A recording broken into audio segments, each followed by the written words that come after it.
This is a Marketing for Learning podcast, the only podcast in the world that's guaranteed to increase your knowledge, skills, and capabilities when it comes to marketing for learning. Plus, there's a gratuitous amount of pineapples. You're welcome.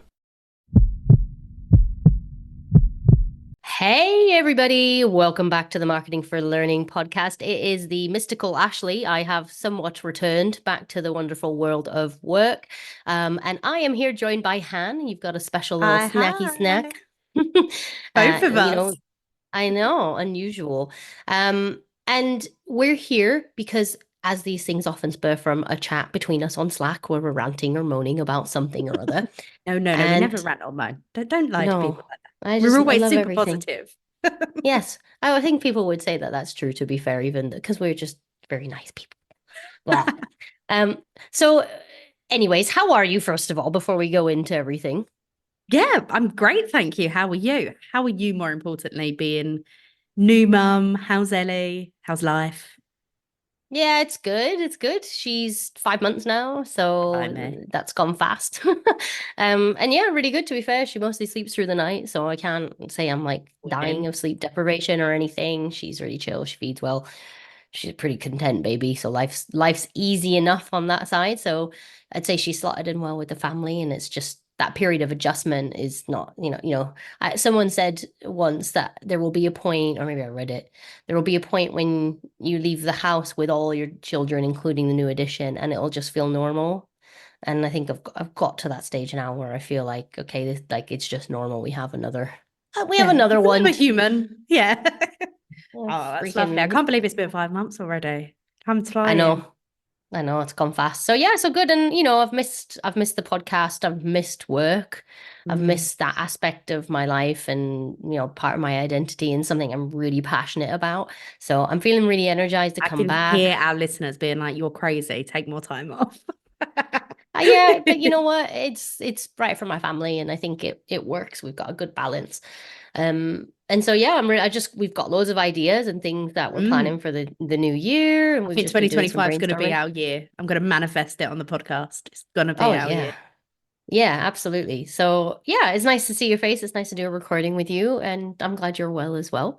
So let's get into the subject. So this, again, typically these things spur from something that's happening with one of our clients or something that we see a couple of times and we're like, why is it always happening like this? Why are things going that way? And we've done a podcast previously about like the marketing function, or I think it was internal comms, friend or foe, I believe. And I will link to that in the show notes as well. But essentially, we've seen there's a couple of different scenarios. So some L&D departments really do just disregard internal comms as like a pain in our bums. All they do is block, make things difficult. And so we want to dig into that a little bit because it isn't as clear as that, and they're not necessarily there to be difficult, but there is a hierarchy of things going on in the organization that we need to kind of take into account. And the converse of that as well is almost expecting either marketing or internal comms to manage your learning marketing for you, or your marketing for learning. And both of these areas are things that we've seen in real use cases where L&D are like, well, they can just do that. And so we kind of, again, want to talk about the pitfalls of that, why that's potentially a weak strategy when it comes to marketing. And also, I guess, just the semantics of the organization and kind of understanding that hierarchical structure and perhaps where in the pecking order L&D sits, right?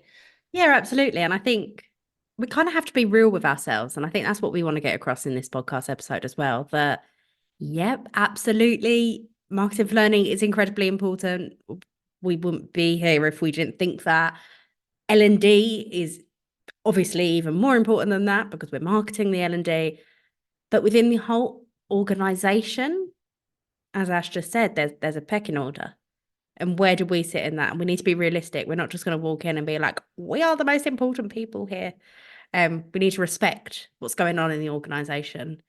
And a lot of that, again, in both sides of this podcast, in terms of actually listening to internal comms and marketing when they're saying, actually, this probably isn't the right time, or no, or they're poo-pooing our ideas for whatever reason. But then also when we're just going, oh, marketing can do that. That's their job. there's other things that they're also focused on.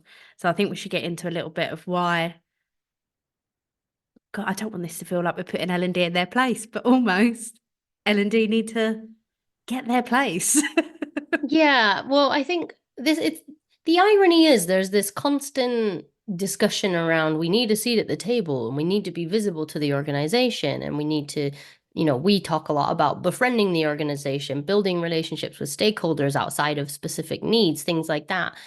But there does still kind of seem to be this like, oh, well, we need this thing doing, so people should do it. So almost we're the order takers, but we kind of that gets kind of spun out from us as Yeah, well. place orders as well. Yeah, and I just I think like when we work with a client, I'm always like, I need to know the shape and size of the box that we're stuck in before we know like what boundaries we can push. So, if we talk to the internal comms piece first in terms of, there's other things going on and where do we sit within the organization? My opinion is based on every project we've ever done where internal comms is involved is we kowtow to them. They dictate a lot of our lives when it comes to marketing internally because for a long time they have held the keys to that.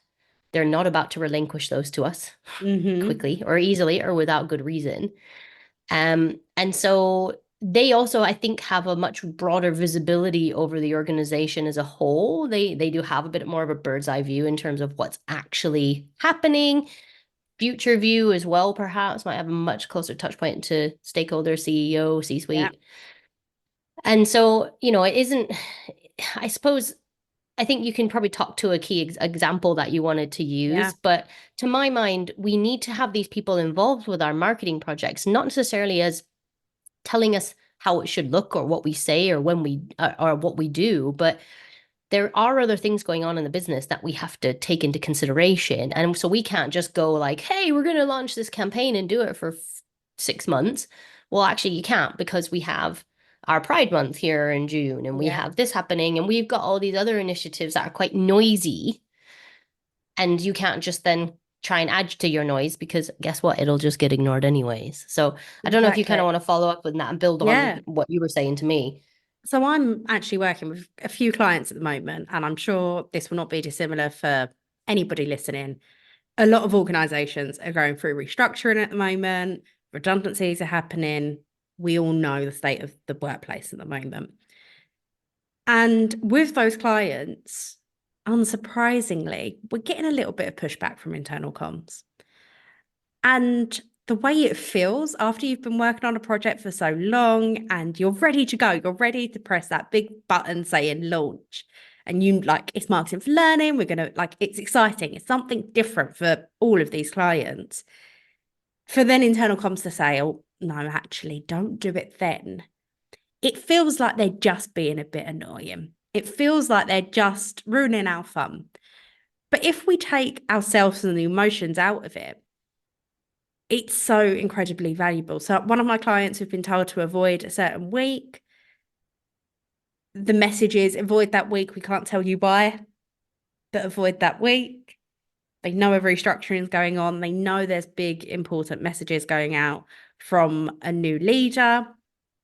So that's essentially what's happening on that week. We're not idiots. We can work that out through the conversation and through them not telling us anything, but don't use that week. All that's doing for us in the project is shifting everything back a week or two. That's not the end of the world. Okay, we've got Christmas coming up, so we need to rejig some stuff. It's not the end of the world. But it's also meaning we're not competing with these big organizational announcements that are going to take everyone's attention away from anything they want to do, anything they're doing for themselves. They're not going to be thinking about it. They're going to be really thinking about these big structural changes. So for some organizations, that could be redundancies. People might suddenly be like, am I going to lose my job? Am I next? And they might be terrified. They then don't want to get a message about, here's how you future-proof your career with learning. It's It feels just, quite trite, doesn't it? yeah, the wrong Mm. message at the wrong time. And we need to be respectful of that. And often internal comms, because they do give us that box, as you said, that we're allowed to play within, and they're quite restrictive in many instances, they get painted as the big bad wolf. But actually, what they're doing in that instance is making sure that when we do launch the campaign, it is more successful for us. We have a receptive audience.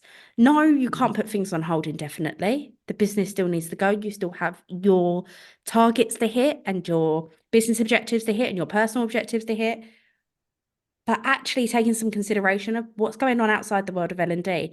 And I think this does come back to the fact that we also often work in silos. We only Mhm. think about what's going on in the L&D box. What's happening elsewhere? Like you just Yeah. said, it might not be something as scary almost for your employee base as redundancies and restructuring.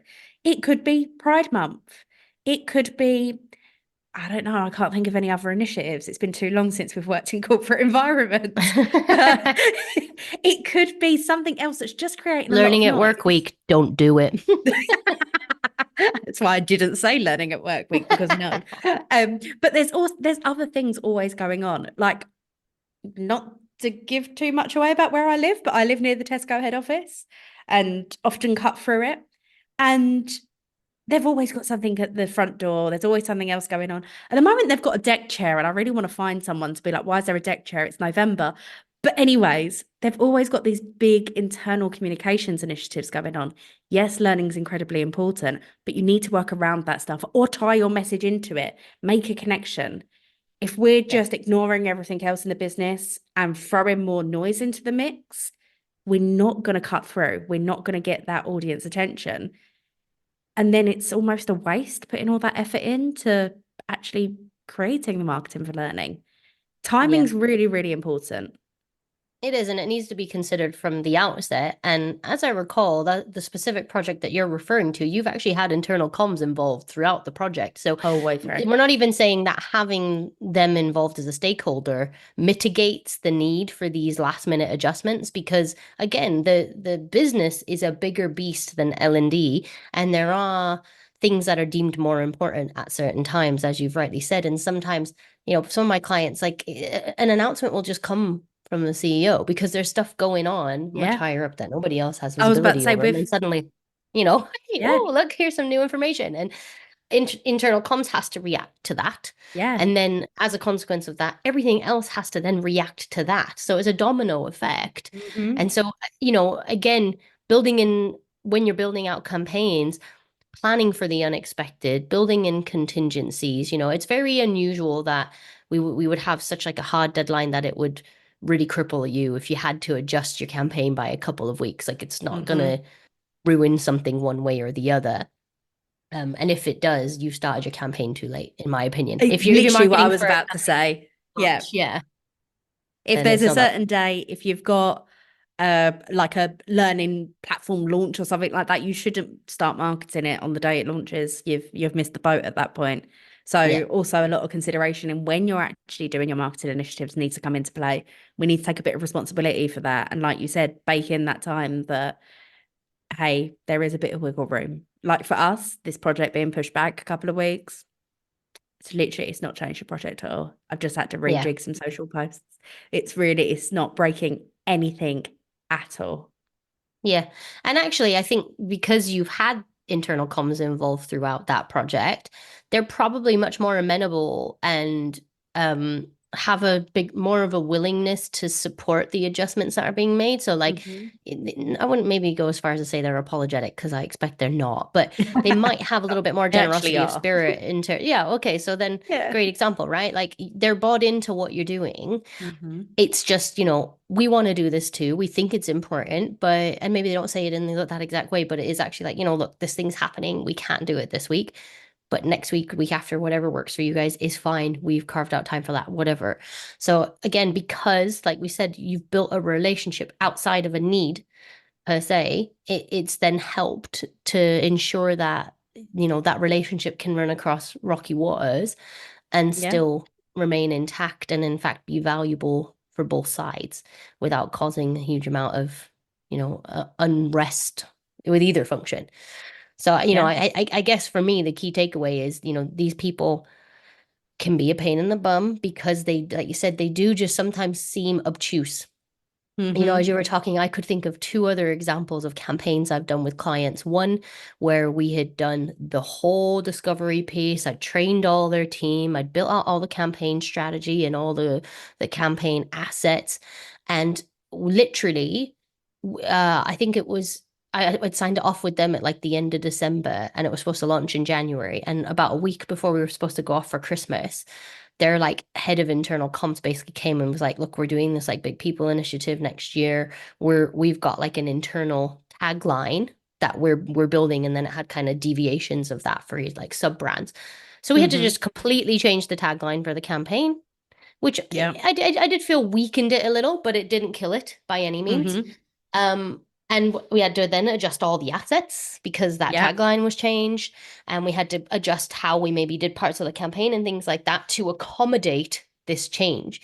It's an absolute pain, but what's the alternative? Your communications then feel really disjointed from the rest of the business. So I think that the reality is, they're not coming from a place of being difficult for difficult sake. It's often there's decisions that are being made further up the pecking order that we have to just step in line with and follow in step, Yeah. and we cannot just dig our heels in and expect the organization to come to Yeah. us when it comes to stuff like this. Like we just, like I said, we have to kowtow to internal comms and their branding and the Yeah. parameters that they've got and their communications strategy, their communications plan.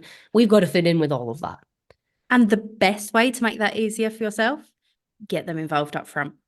So I've Yep. got another project that I'm working on, and we've been tootling along. And no, yep, you pick your images, Hannah. That's great. You've got Envato, which is obviously a stock site that we use.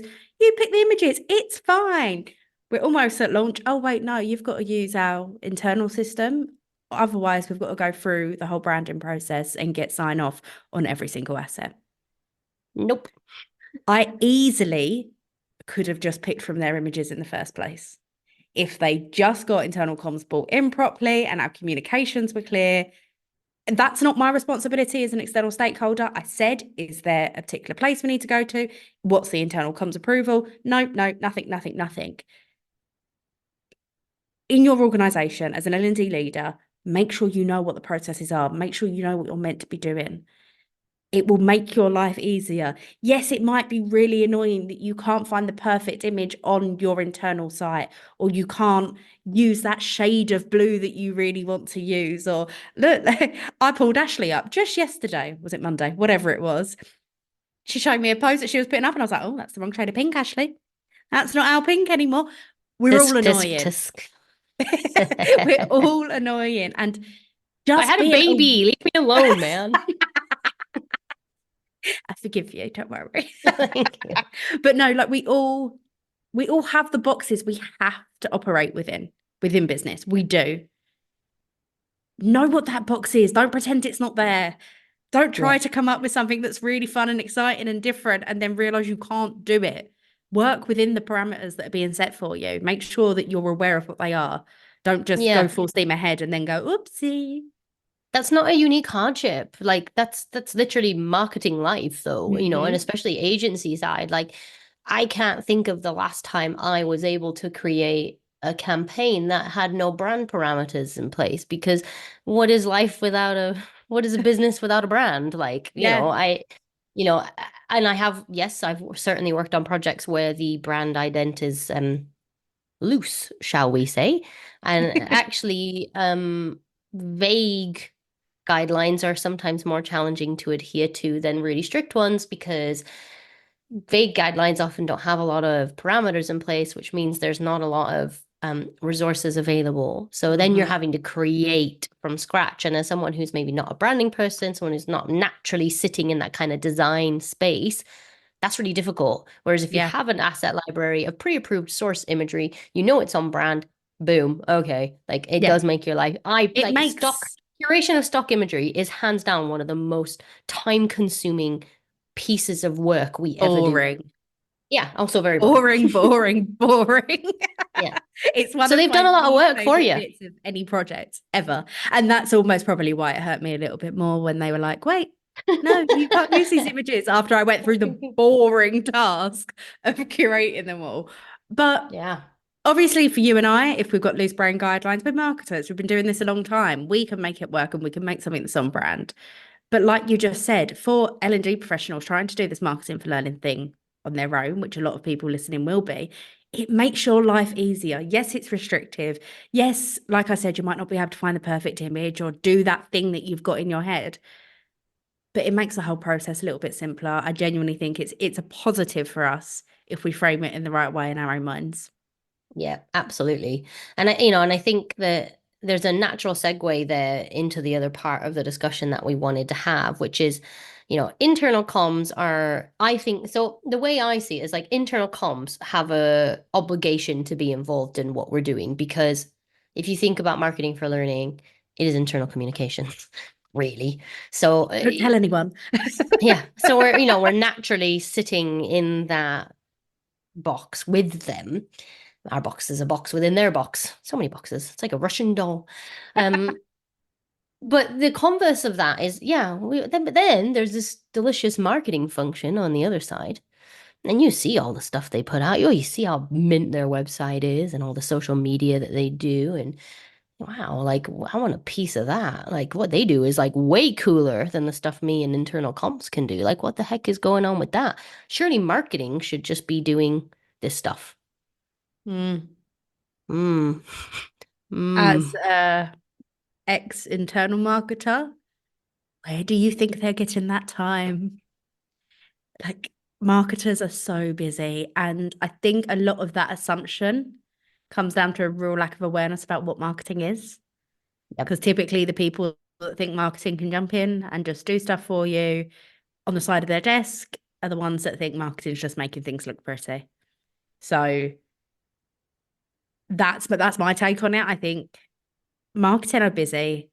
They have a completely different audience to you. Chances are the customers of your organization are not your employees.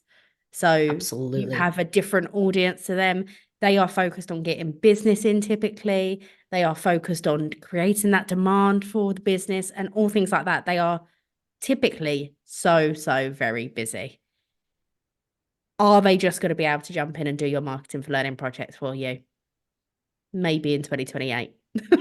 Yeah, and I think whilst they have the skills to execute that, I think the two things that you mentioned are exactly correct. Their lack of understanding of the audience is quite crucial, but also marketing is led by a commercial aspect. So their role is primarily to build business and build brand equity.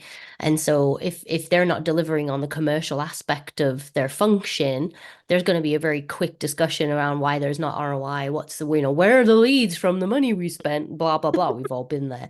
So again, asking them to take time away from commercial outcomes that help them look better in the business because they're achieving their job descriptions and accomplishing their strategy and bearing in mind their marketing so they may, not always, because we've gone about strategies and stuff. Plenty of marketing functions I've worked with and encountered don't Mm-hmm. have strategies, but if they do, they've got a very clear plan of action and a road that they're on. So you can the Yeah. train's already left the station. You can't really hop on it.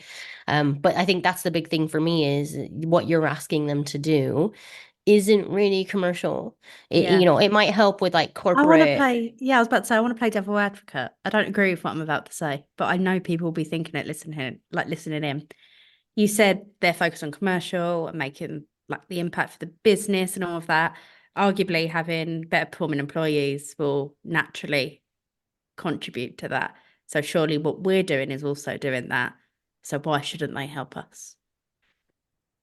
Because, well, I mean, yes, I understand what you're saying, but to me, the two things are quite unrelated. So, employee attraction and retention is all around like the corporate image, and there's a term which my baby brain can't quite land on, which is it usually sits with people or talent, but it's all around the kind of the corporate image, corporate brand, um, building the best image of the business as possible. That's still external marketing for a start. Mm-hmm. So again, it is best placed with internal comms. They know what channels will work best. They know the audience a little bit better. I expect they are not done market research because the type of comms that they do is again very transactional type communications. Here's something that's happening. Here's some news, some things you need to Mm-hmm. know about. Oh my God, you got a new platform. Here's another new platform. Oh, we got a new HRIS. Oh, we got a new this, whatever. That's the nature of their communications. It's Yeah. communications, it's not marketing. Yeah. So, marketing, your marketing function, very, very good. Oh, look, I just said marketing and marketing. Stupid accent. But those two functions, their remit is really different. And neither can or should do the role of marketing for learning. I do think it is Mm-hmm. our responsibility, but I think internal comms are a great resource and support And they're system for us closer potentially, to and what they we're doing. understand what our objectives and what we're trying to do. Whereas marketing, it's almost like internal comms is looking inwards and Yeah, marketing is looking outwards. And like you said, exactly. like so they're looking at the public and how do we convert these people to become our customers? I want to eat, sleep, live, and breathe the customer. The employee isn't the customer. Very important to keep the business going, but that is not the job of the marketing function. It Yeah. is the job of the people function, the talent function, the HR function, the L&D function. L&D.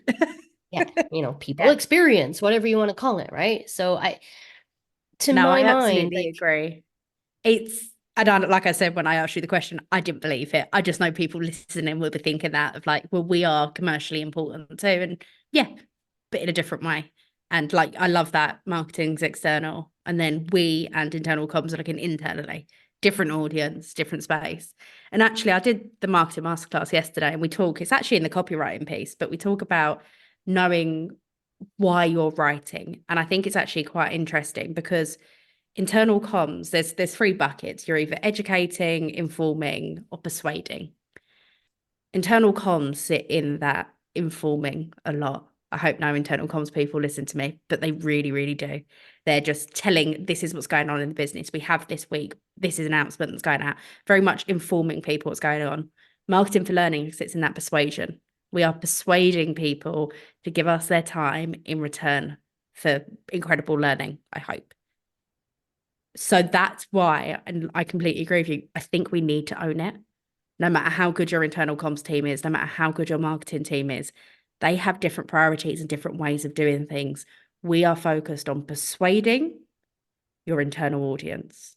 Marketing's focused on persuading your external audience, and internal comms are focused on informing your internal audience. I've said too many audiences then. I've no, got no, myself lost. you're absolutely You get correct. the gist. You've done it correctly. So we're doing something unique from both of those departments. And that's why I think marketing for learning needs to sit within the L&D team and we need to be owning it. Yeah, for sure. If we don't, like we said, the result is most businesses that aren't doing it, engagement is low and Mm-hmm. things aren't, the learning isn't getting the outcomes or the impact that they want. And when you were saying is learning a commercial function, I don't think it is. It's why budgets are getting dropped. It's why Mm-hmm. learning functions are becoming homogenized with into people functions and becoming kind of a broader piece of the business pie because the business struggles to see the value of it. It's almost like Mm-hmm. we got to be offering our people something, what's gonna, Yeah. and I think that's the position a lot of the time. And so again, it's up to us to really communicate what the value is. It's up to us to actually generate impact, but then communicate that impact.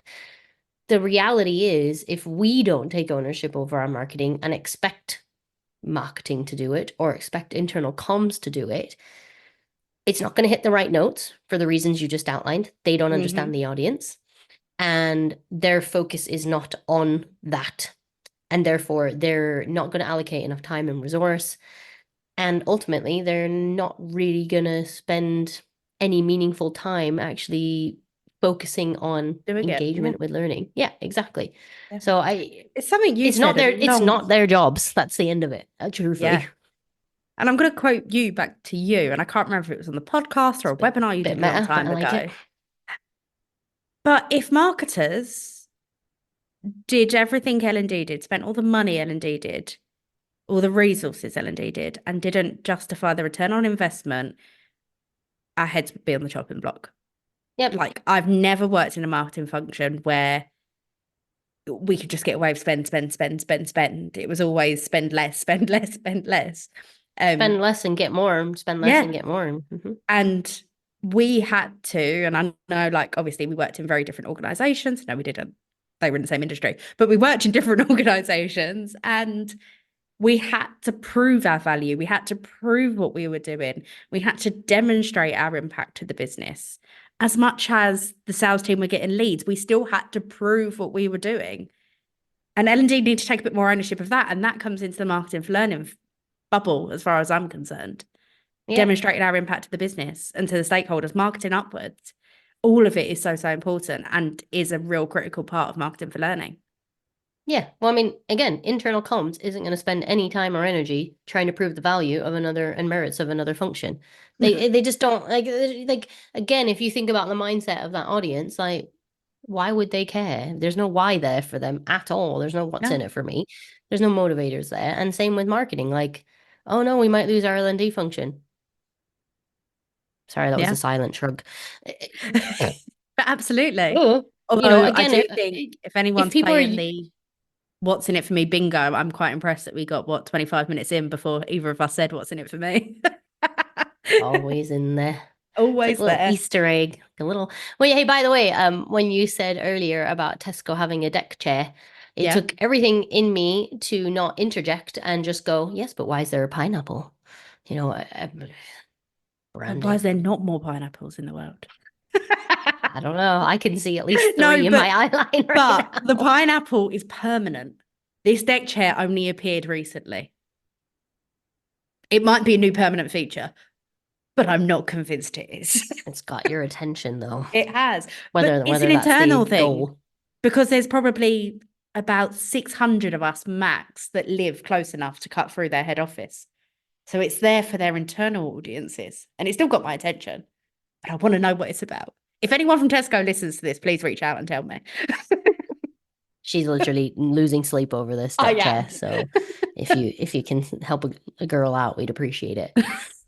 So hey, look, I've loved chatting with you about this, and I think sometimes I feel like we talk around similar subjects because Mhm. it it's like the same, we see these same things over and over again, and it's like I've said to you before, our industry's infatuation with like vendor side. When I worked vendor side, like you get like a company who's from retail. And I can think of actually like learning vendors that pitch themselves like, oh, well, we're like really good in retail or we're really good in hospitality or whatever. Mhm. Because there's this like mindset, like, oh, well, they understand my business better. Like I need to work with someone who is an expert in hospitality training. But from where I'm stood, regardless of industry. Business size can dictate a few unique challenges, like a Yep. small organization versus enterprise. But a lot of these businesses and the challenges within them when it comes to learning and marketing your learning, they persist regardless of regardless of industry. Hmm. So, I just don't know that we need to concern ourselves so much with that side of it. Like I need to, oh, have you done this before for this? Like it doesn't Yeah. matter. These problems And persist also, across. as much as the problems persist across, I think I said this last week, I think, what works for your audience will work for your audience. It might not work for somebody else's. And what works for theirs probably won't work for you. We're all working in unique organizations that have unique cultures. You've got to do the work for you. The principles are the same. But you've got to do the research and work out what works for your audience. Yeah. Or come to somebody like us and we'll do it for you. But it still needs to be unique for your audience rather than Yeah. a copy and paste approach. We know lift and shift learning doesn't work. Well, shock horror, lift and shift marketing is a no-go as well. No, exactly. I mean, to be honest, if you're not going to do the research piece, I don't think there's much point in doing much marketing because we know it won't work. No, And just like stick with what you're that's the doing truth and of put it. out one email one time and hope for the best. Yeah, it's not going to change anything if you make them look a little prettier, but they're still missing the notes on the what's in it for me. And even things like we've discussed today, like a big part of discovery is incorporating other stakeholders into your discussions, making them aware of your plans and what you're doing, giving them a voice. Like we always say, like give people a chance to stand on their soapbox early doors so that you don't have to do design by committee later down the Hmm. road. But, these are relatively universal problems that aren't unique to a specific organization or industry. These are pretty like common issues that most learning functions are contending with. This is why we started the surgery, the same reason, right? Like people are grappling with the same stuff. Yeah. But, I guess to summarize, make friends with internal comms now. I don't care if Hmm. you're going to do a campaign tomorrow, in 3 months, in a year. Befriend your internal comms team immediately. Marketing are good people to have on side because sometimes they might have tools you could leverage. They again might have an asset library that you can use. In lieu of a internal brand, you're often asked to adopt the external brand, in which case you may have to have some, um, which again I have massive issues with because of the audience issue, but nevertheless I've had to do it. Um, so again, they might be a valuable resource to have on board, involved, at least having that line of communication with, so that as and when you start to build out new strategies and thinking and plan for a campaign, you already have these relationships in place, and Hmm. they're not there to do anything for you, but it's a partnership, it's a communication channel, it's clarity, gives you more visibility Alignment. as to, yeah, and helps with that timing piece Yeah. immensely, so that you're not conflicting with the biggest announcement the organization has seen all year. Well, what's the Yeah. point in even doing your campaign if that's the case? So Yeah. you got to have these difficult conversations, and they're much less difficult if you've got an established relationship in place. Absolutely. And you're not going to them with something that's going to blow their minds and completely revolutionize their world. Internal comms and marketing understand marketing for learning. Most of the time, when I talk to internal comms or marketers, they're like, what do you mean? Like, why aren't they doing this? Because we're marketers at our core and it's just obvious to us, but it's not obvious to the rest of the world. So they're going to be brought into the concept of what you're doing. Make those relationships early. It's going to make your entire process so much easier. Yeah, and I think, sometimes internal comms as well can be initially quite resistant. Yeah, I've certainly encountered it, especially if you're like sometimes the first time L&D's really been involved with internal comms is when they bring someone like us on board. And it's Mm, almost like we've had to mitigate and manage that relationship and really get them bought in, because it seems like L&D sometimes don't really know how to talk to them or how to kind of get yeah, them sold. You can't like, oh, I just want to be your friend. Like, oh no, I have to have a reason to be your friend. But actually, no, like just, we're thinking of maybe doing some marketing stuff next year. Could we just start to have a conversation about what your plans are? Maybe we can spitball some ideas. It doesn't have to be that you have a reason to speak to them beyond yeah, let's connect and let's be friends and let's network and build those business relationships, which are really crucial. And again, yeah. I did say in the last podcast I did, the Art of Networking podcast is coming. I planned it out. I just haven't Mm, recorded it yet. And that kind of again naturally seeds into that, like why networking within your organization in particular is crucial if you're going to yeah, put your marketing hat on. absolutely. I think we could talk about this forever. We'd go into the networking podcast if we carried on. So, Yeah. Awesome. Well, I always love chatting with you. We always say we should do more, la di da di da. So I won't well, say that again. actually, I realised this week, because this is obviously a pre-recording, we are actually together again, and we are intending to do a live podcast again, like we Oh, did at yes, we're Learning at the Live. So, learning might networks, aren't be, we? yeah, might be a double whammy of two podcasts in a row with both of us. So. You hear people faint all over the world with shock and I know. surprise. Strap in, guys. It's overwhelming, I'm sure. Yes. All right. Well, again, as always, pleasure Yeah, chatting with you. I'll see you likewise. later. Get more pineapples. I can only see three.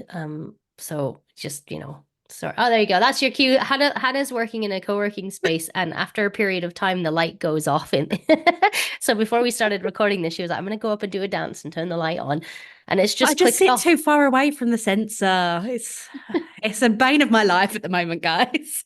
It's a first world problem, It but really we is. understand Luckily, I had my nevertheless. ring light on, so I'm not completely dark at the moment. It's like suddenly And really on that eerie. note, I'm gonna go do a dance and turn the light back on. All right. Well, you have a good time, and I will see you on Friday. See you on Friday, Ash, and see you later, All right. guys. Bye. Bye.